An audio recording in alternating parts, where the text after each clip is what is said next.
এই মেয়েটি প্রায় 60% পুড়ে গেছিল। পিপি হাসপাতালে ডক্টর সাবির এমডি মেডিসিন এবং প্লাস্টিক সার্জন ডক্টর অর্ণব মণ্ডল স্যারের আন্ডারে ভর্তি হয়। চিকিৎসা প্রয়োজনে তার প্লাস্টিক সার্জারি হয়।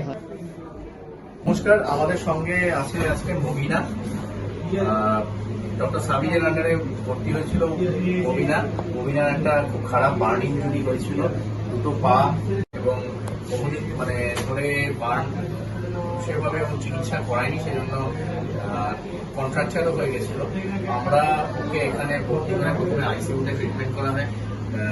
ওনারা দেখেন খুব ভালোভাবে ইনিশিয়াল ম্যানেজমেন্ট হয়, ব্লাড ট্রান্সফিউশন এবং অন্যান্য আইভি অ্যান্টিবায়োটিক স্যালাইন ইত্যাদি দিয়ে ওকে স্টেবল করে তারপরে স্কিন গ্রাফটিং করা হয়, 2 পাই স্কিন গ্রাফটিং করা হয় এবং আজকেও সম্পূর্ণভাবে সুস্থ আমাদের সঙ্গে দেখা করতে এসেছে এবং আমরা সত্যি কথা বলতে আজকে ওকে দেখে চিনতে পারিনি এবং ও এখন যে 2 মাস আগে বিছানায় শুয়েছিল সে আজকে কিন্তু নর্মালি হেঁটে এসছে আমাদের সঙ্গে দেখা করতে।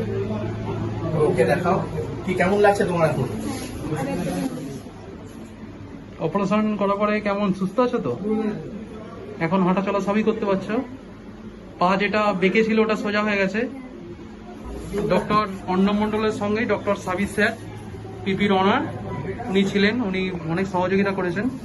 এবং কেমন লাগছে এখন নার্সিংহোম পরিষেবা কেমন পেয়েছো? ভালো পরিষেবা পেয়েছো নার্সিংহোম থেকে? আমরা তো খাটাকে ঢেকেছি, কিন্তু ওরা না থাকলে পেশেন্ট বাঁচতো না।